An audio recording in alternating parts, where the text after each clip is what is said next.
On Earth, liquids are all around us, even inside of us. But our world is not like others. When we look at the stars and planets of our vast cosmos, liquids are actually very rare. And when we do find liquids, they flow in strange ways on bizarre worlds.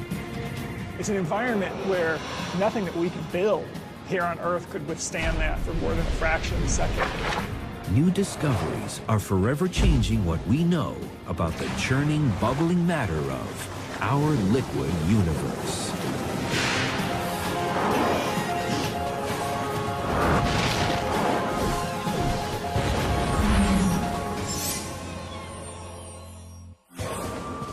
Liquids cover nearly 75% of the Earth's surface. We see them oozing from the ground or falling from the sky. And we manipulate them to power our cities and fuel our engines. But this is not the way of most of the rest of the universe. Liquids only make up a tiny fraction of all matter. Most of the universe consists of gas, either interstellar gas, the gas between the stars, or the gas within the stars themselves, or the atmospheres of planets. The other stuff that exists is solid material. Planets are made out of solid material, but there's really very little liquid. And it's exactly what's most rare in the universe that seems to be the most important. If there were no liquids in the universe, I actually doubt that there would be life, at least life as we know it here on Earth. Looking in other planetary systems, there may be other forms of life that don't use liquidity, fluidity in some way, but right now it's difficult to imagine how that would work. So where in the universe do we find liquids? And what does it take for them to exist at all? Only in certain special locations where the temperatures and the pressures are just right do you get liquids. And one of those special places where the conditions are just right is on Titan, Saturn's largest moon. Titan is wrapped in a thick atmosphere 50 times denser than Earth's. But underneath the hazy orange sky, dimly lit by a distant sun and dominated by a stunning view of Saturn, lakes glisten. If we had a webcam on Titan and we were just looking out on the scenery, you could think you were on Earth, unless there was a thermometer in the image and you saw that the temperature was hundreds of degrees below zero. A cruel 290 degrees below zero, to be exact. And the liquid isn't water, but rather methane. When we think about the worlds of our solar system, there's only two worlds that have liquids at their surface. Low-density flowing liquids that could form lakes. And that's Earth with water and Titan with methane. But how can something that's a gas on Earth be a liquid on Titan? Titan is certainly not quite Earth, and the biggest difference is really the temperature. Titan is so much further away from the sun that it receives very little energy, and that makes it a very, very cold world. And that means that the same elements that we have on the Earth behave very differently on Titan. You could imagine a scene like this on Titan, but the liquid that's lapping up on the shore is liquid methane, clear, liquid, maybe a very tiny, gentle breeze like the one we're feeling here today, with just tiny waves coming up. And the whitish stuff that makes the shore is water ice. It's literally frozen water. It's hard as rock. So when we think of rock and water, in Titan, think of water ice as the rock and liquid methane as the liquid. Clearly, at such a low temperature, liquid water turns into solid ice. But which state any type of matter takes, liquid, solid, or gas, has to do with how the individual molecules, its building blocks, are interacting. It's a bit like how a flock of sheep will respond differently to different conditions. These sheep can be thought of as individual atoms or molecules, like molecules of water. And just like molecules of water, they can be in different states. For example, right now, they're kind of clustered together. They're not moving around very much. They're penned in. That's like solid water, ice. In a solid, the molecules are really penned in by their nearest neighbors. They're not allowed to move much at all. When water boils and steams into a vapor, it changes phases from liquid to gas. In a gas, the constituent particles, the atoms or molecules, are all wandering around in a kind of chaotic way. And they tend to move faster if the temperature is higher. And sheep wandering around in a wide open field, free to wander every which way they want, they won't necessarily stay together. They might go off in one direction or the other. That's like a gaseous state of sheep. They're far from one another, but there's a lot of space between them. Their motions are unconstrained. But liquid, like water, is magic. It's a state of matter in limbo, somewhere between the rigid structures of a solid and the random scatter of a gas. In a liquid, the atoms or molecules are somewhat constrained by their neighbors. They might pass each other up a little bit, but they tend to flow together. When sheep are in a flock, kind of constrained by the herders and flowing along from one place to another, that can be thought of as a liquid. They can pass each other up a little bit, but they're basically not wandering too far away from their nearest neighbors. They're all going together. They're all going with the flow, so to speak. On Titan, the frigid temperatures keep methane molecules stuck together in a liquid form. They're moving like sheep in a flock. On Earth, methane is naturally a gas, with its molecules floating around like those free-ranging sheep. To transform it to a liquid, so that the methane molecules are like a flock, scientists need to squeeze them together with 300 times normal surface pressure. One of the main uses of methane on Earth is for heating and cooking. And so methane is a great source for power, whether it's heat or some kind of propulsive power. Liquid methane is such a great source of power that NASA is testing it as a potential new rocket fuel. Up and burning, and lift Currently, spacecraft launch into orbit on the backs of fuel tanks filled with liquid hydrogen. Because it's lighter and denser than liquid hydrogen, launches burning methane could be cheaper. And like liquid hydrogen, liquid methane combusts readily because of the presence of oxygen. But on Titan, because the atmosphere lacks oxygen, methane isn't flammable. So Earth has nitrogen and oxygen, Titan has nitrogen and methane. And it's curious that these are the only two worlds in the solar system that have nitrogen as their dominant gas in the atmosphere. So in that sense, Titan is our sister world. Oxygen would be a dangerous explosive gas on Titan because it's surrounded by methane, the same way that methane is a dangerous explosive gas on Earth because we're surrounded by oxygen. On Titan, the liquid methane collects in pools, some as large as the Great Lakes. The lake country on Titan is the northern polar regions. Enormous number of lakes. We see one lake in the south. We don't really understand why all the lakes moved north and left one behind in the south. Why aren't there more lakes in the south? A recent discovery may have provided an important clue.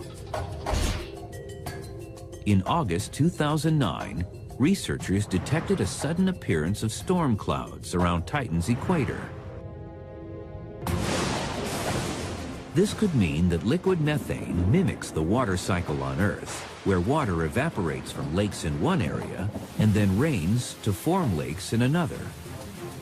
In the desert landscapes of Earth, you have occasional cloudbursts where it rains very hard and the water rushes through the dry valleys.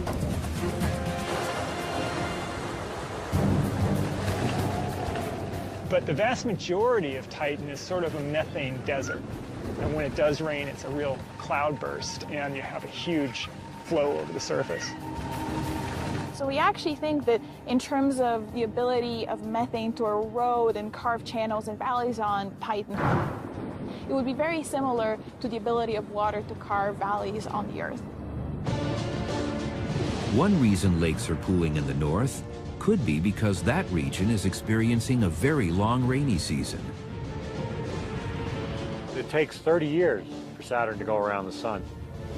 So a year on Titan, 4 seasons on Titan takes 30 years. Each season is about 7 years long. We think that there might be, during the spring or the fall, you get increased rainfall, which means that whatever hemisphere has that season, actually you have a lot of lakes forming. But methane rains down differently than water, thanks to Titan's thick atmosphere and low gravity. Think of big drops, twice the size of raindrops on Earth, falling at a much slower speed, bump, bump, bump. But they'd be freezing cold, very, very cold if they hit your skin. But liquid methane is not liquid water. And anyone who would dare dive into a methane lake would be in for a nasty surprise. It's a rare find in our universe. A world, not Earth, that is home to a liquid. From a distance, Titan's methane lakes seem so familiar and inviting. But this is truly an alien place. First, the temperature of Titan's lakes is hundreds of degrees below zero. And assuming you could survive the cold, swimming in a methane lake would be a shocking experience for a totally unexpected reason. The density of liquid methane is much less than water, so you would be heavy in that, you would sink. I weigh 200 pounds.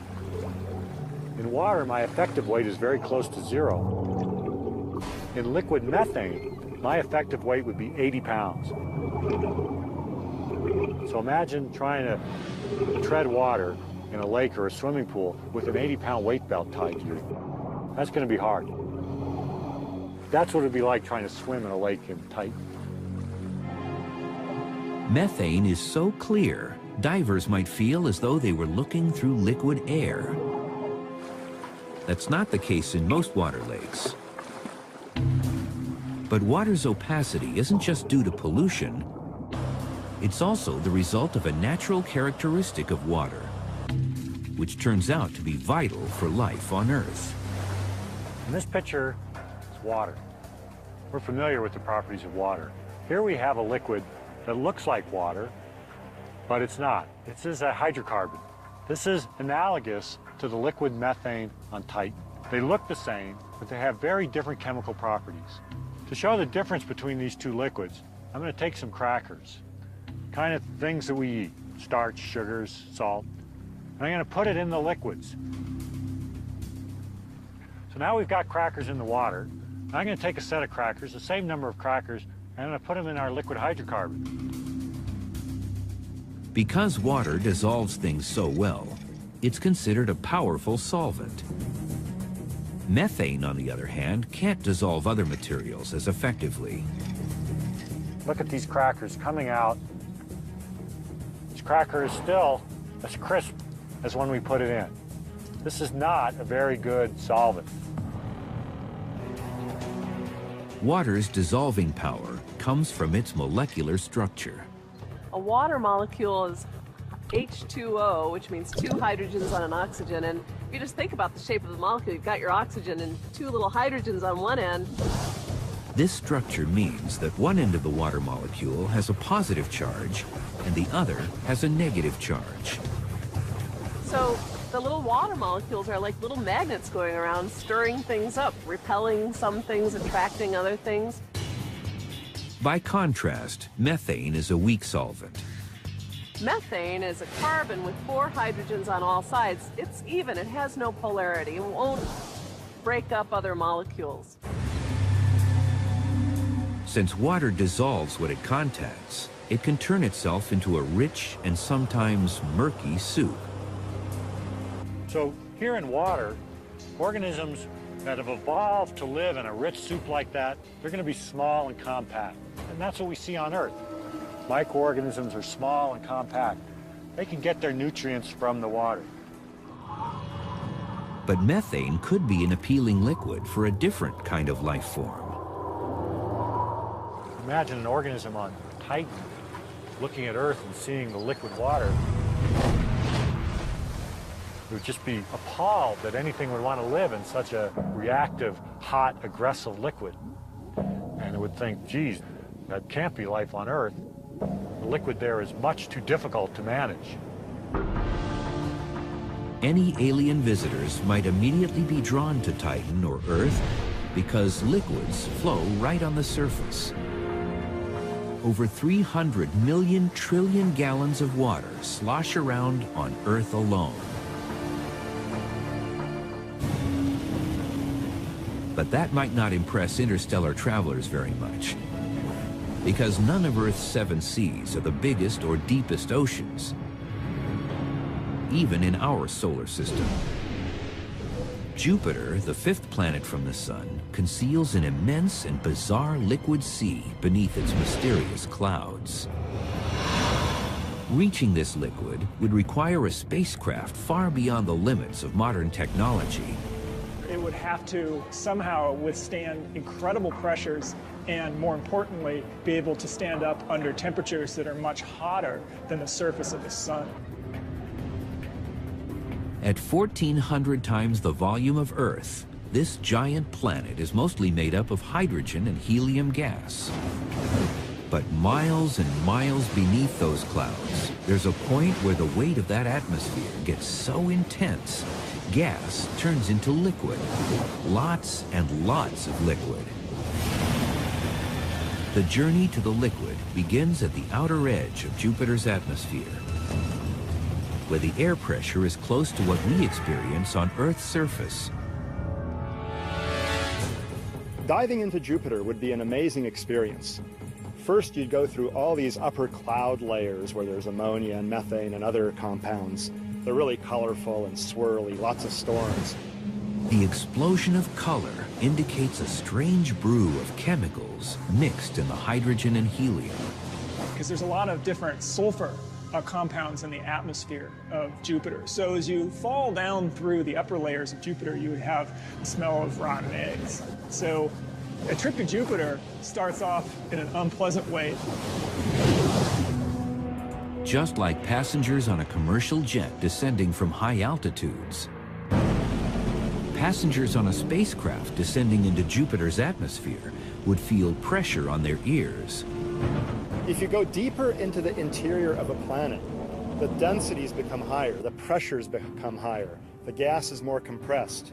That's similar to what we have here on Earth. Way up in our atmosphere, the densities and the pressures are low. As you go farther down, they increase. After descending for 13,000 miles, it's dark because sunlight can't penetrate through so much matter.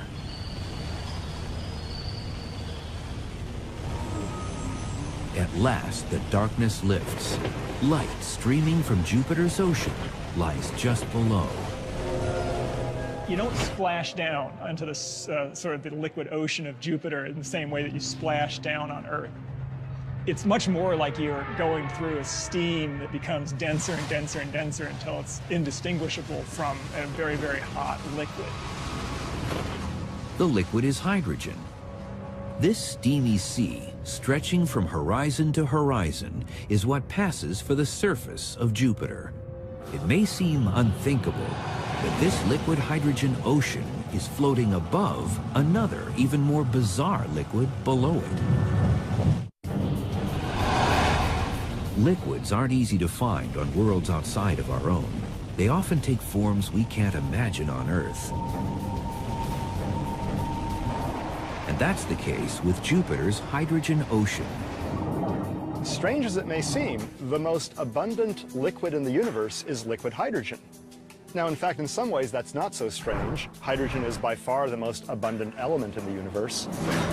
In most places in the universe, hydrogen molecules are moving randomly about as a gas, like those sheep grazing in open space. But the conditions inside Jupiter don't let them roam so freely. The difference between the different states really has to do with how closely the molecules are crushed together, if you will. On Earth, we see liquids form from gases when we leave out a glass of ice water. As warm air comes in contact with the surface of the cool glass, the drop in temperature saps the energy of the air molecules, bringing them closer together and forming a liquid. Temperature isn't the only thing that affects the state of matter. Pressure also plays a very important role. Pressure, as you can imagine, sort of crushes. The higher the pressure, the more it crushes molecules together and can take a gas and compress it into a liquid. For example, even in interstellar space, where it's over 450 degrees below zero, a glass of water would just boil away. So when you take that glass of liquid water to space, it's not the temperature, it's the low pressure that allows all the molecules to fly away and turn the glass of water into a gas. The reverse occurs inside Jupiter's blast furnace interior, where hydrogen molecules are jammed together by the colossal weight of the atmosphere above. If you squeeze the particles down so they're not vibrating very much, then they tend to sort of stick to one another. They start flowing together. That's the liquid state. That's why, if liquid hydrogen were somehow instantly transported to Earth, without enough pressure to contain it, even a tiny bit could redefine what we think of as a hydrogen bomb. Well, it wouldn't be a good idea to scoop up a cup of the liquid hydrogen from Jupiter because it's under tremendous pressure. It would be a tremendous explosive, much better than TNT. It would be a total disaster.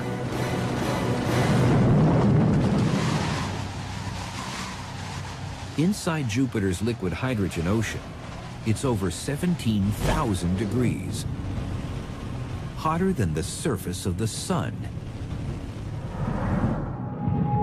The bluish glow at these depths signals that we've reached another type of liquid.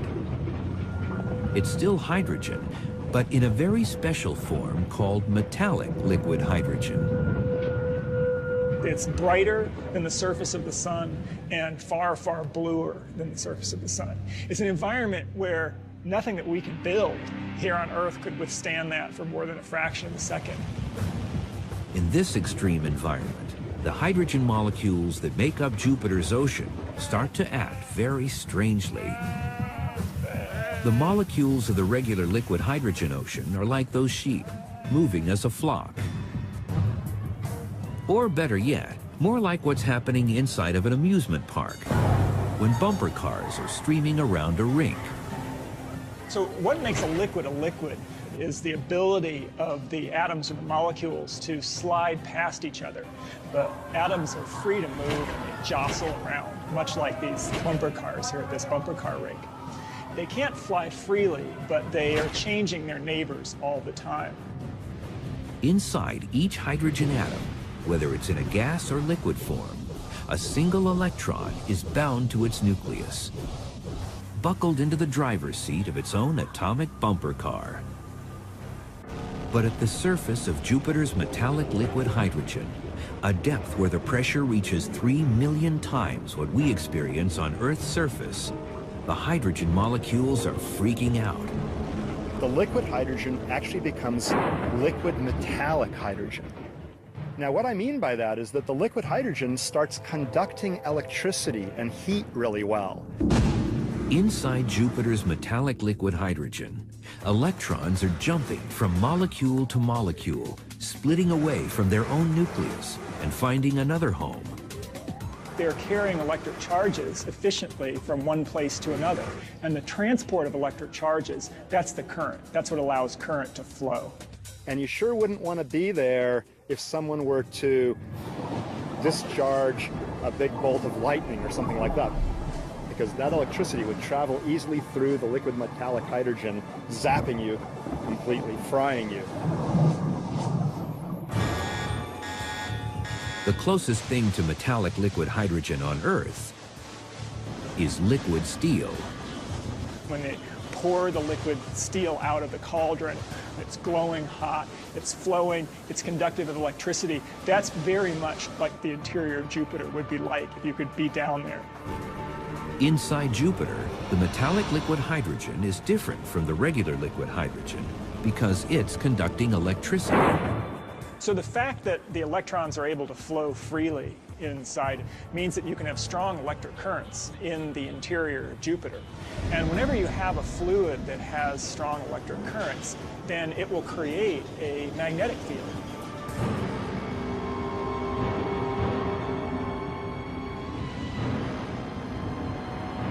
For over 4 million miles of space in each direction, Jupiter's magnetic field scoops up and deflects charged particles that naturally course through our solar system. But the largest and most powerful magnetic fields in the universe shoot out from curious stellar corpses known as neutron stars. These magnetic fields may also be generated by liquid.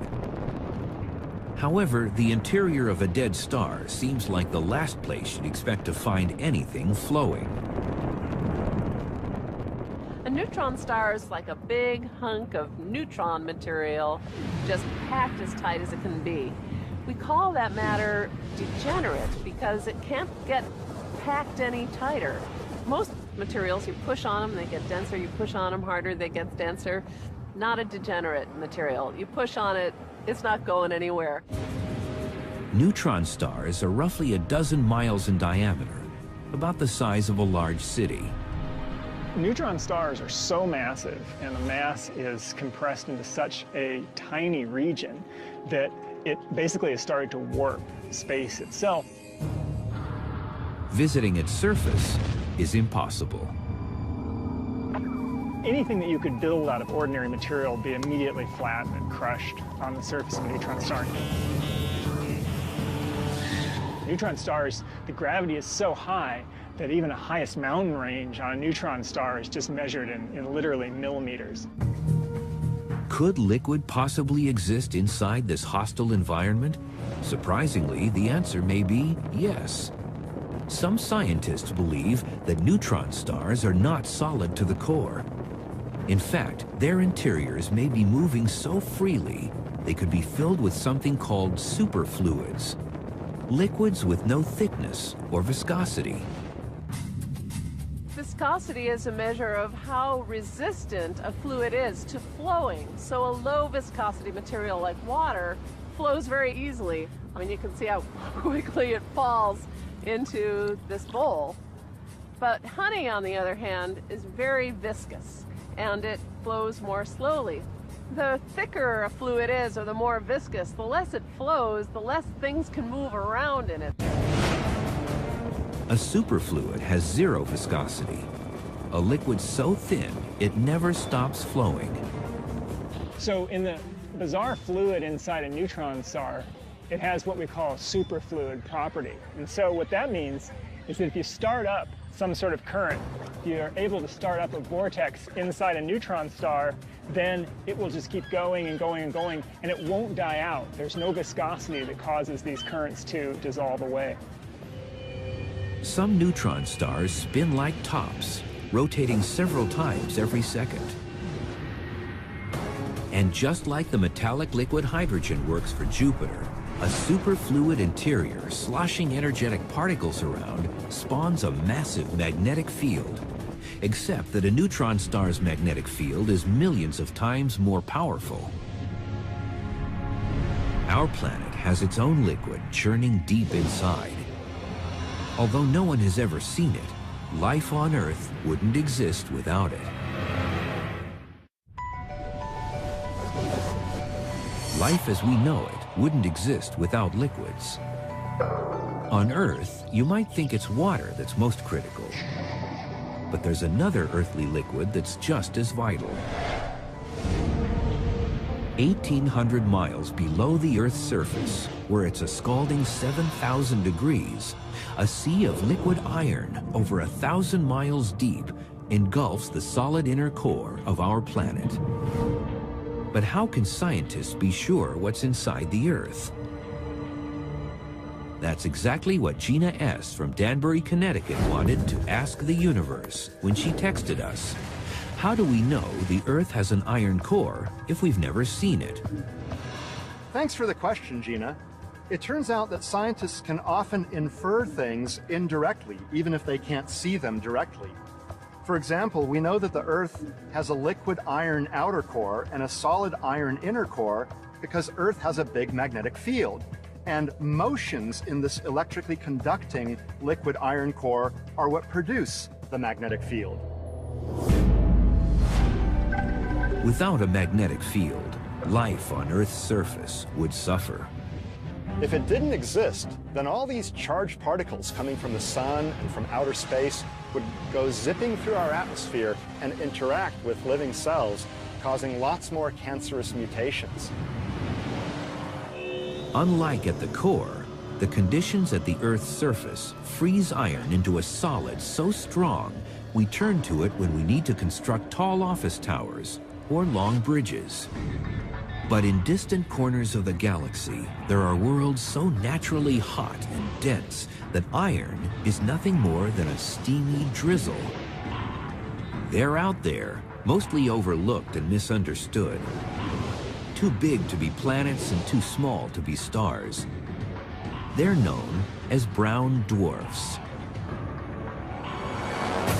These objects are like supersized versions of Jupiter, gas giants, except up to 75 times more massive. Brown dwarfs, in a sense, are failed stars. They didn't have enough mass ever to produce sufficiently high temperatures and pressures in their interior to ignite normal hydrogen and burn it for a long time.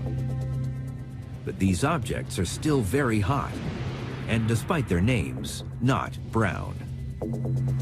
If you were right there, it would be glowing sort of a cherry orange red. A lot of heat coming off, so you would get burned in the vicinity of a brown dwarf. These objects are so hot that brown dwarf clouds aren't made of water vapor like on Earth, but rather gaseous iron vapor. In the interior of the brown dwarf, where the pressures are sufficiently high, the gaseous iron can condense into a liquid and can actually rain down as liquid droplets of iron. That is really cool. That's right, it rains iron on brown dwarfs. Fortunately, we don't have iron rain here on Earth, but if we were to have it, it wouldn't be very pleasant at all. There'd be these hot blobs of iron hitting your head and your cheeks and your arms and burning them, scalding them, and plus being pretty heavy. You know, if you get hit by a rapidly moving droplet of iron, that wouldn't feel very good.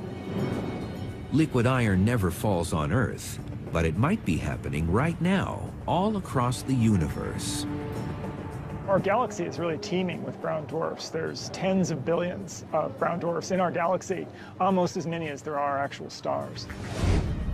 But our galaxy is also flooded with smaller worlds, rockier and cooler, more like Earth.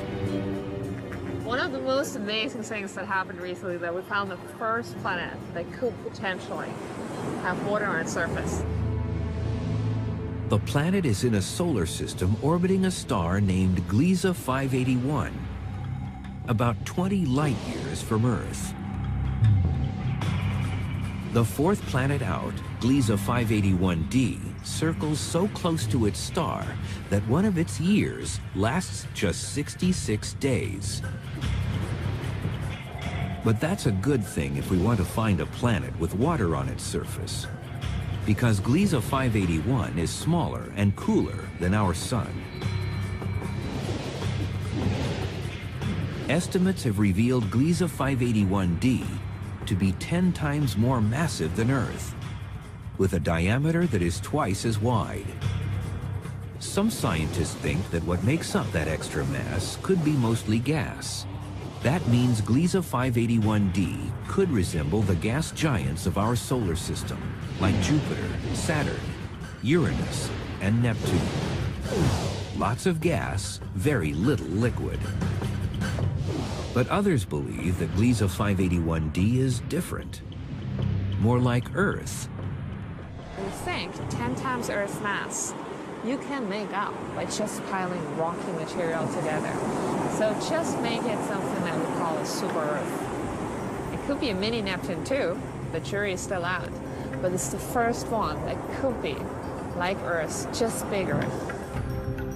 At 10 times Earth's mass, this exoplanet may turn out to be a water world covered in a very deep ocean.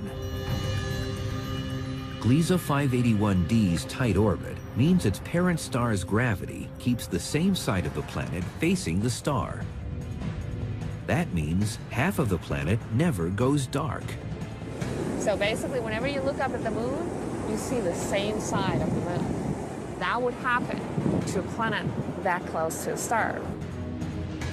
The far side of this planet never feels the warmth of sunlight, leaving it potentially covered in ice. If you think about that, there should be extremely strong winds from the hot to the cold side. Wind creates waves, even on Earth, whenever gusts of air push and pull at the water's surface. If Gliese 581D really is a water world, then there's no land to break up the waves.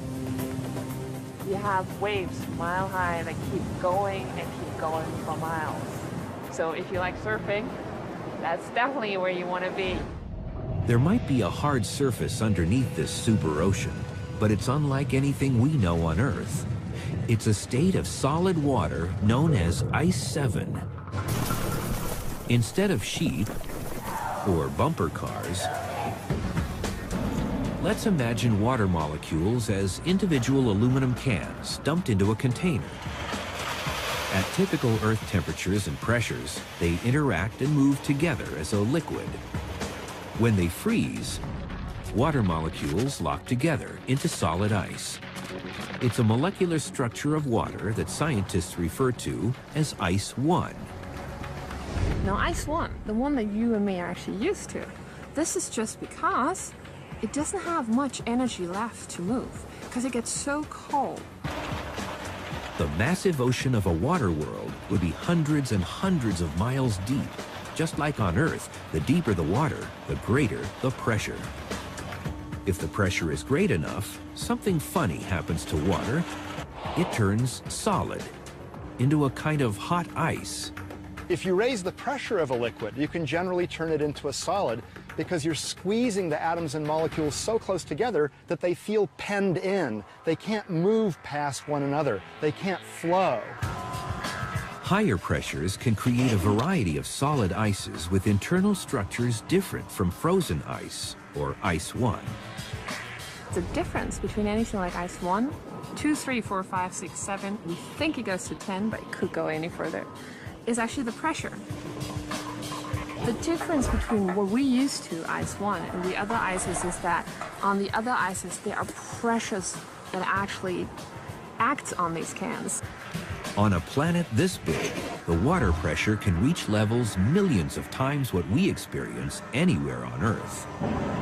That means Ice 7 could be forming underneath the oceans on Gliese 581D.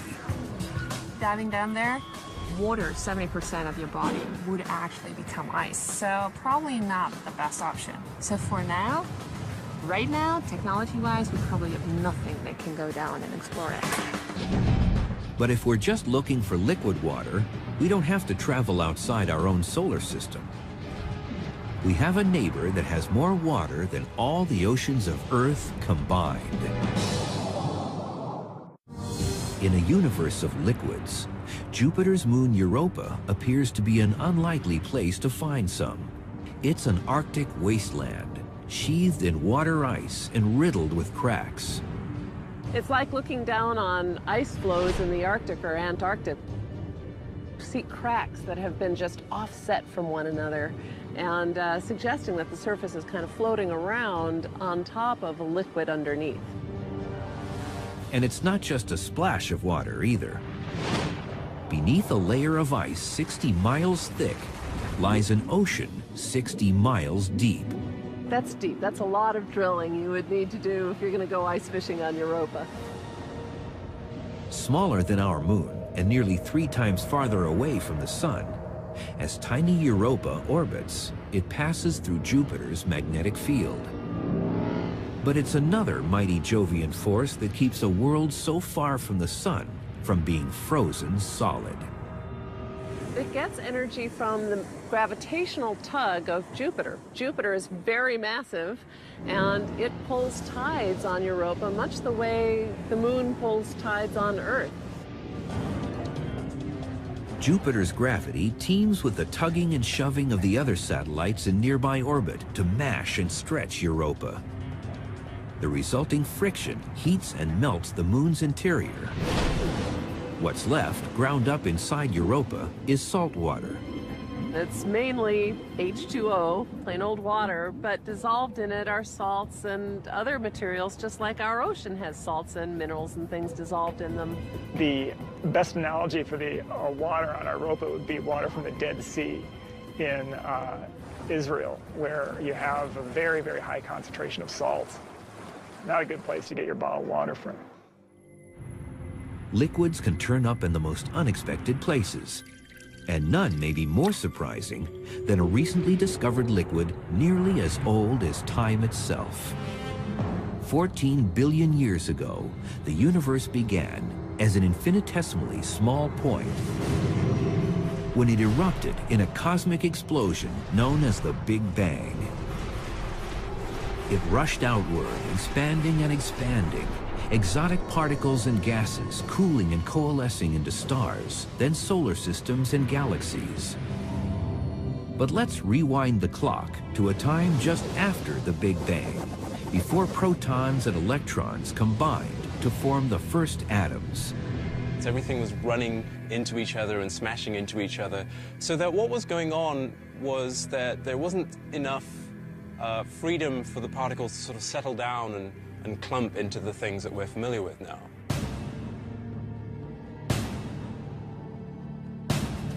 The early universe was like a featureless desert, burning at a temperature of 1,000,000 billion degrees. A random collection of particles known as quarks and gluons. Quarks and gluons are the fundamental constituents of the nuclei that make up our atoms. Actually, in the first 10 millionth of a second of the lifetime of the universe, there was a phase of the universe where it was all quarks and gluons. New simulations of the conditions of the early universe have revealed that the individual quarks and gluons were not flying about randomly as a gas, as would be expected in those conditions. Instead, they were connected and flowing like a liquid. A really good example of this is sand. What I have here is a handful of sand, and it's made of lots of little particles, which are essentially like tiny rocks or stones.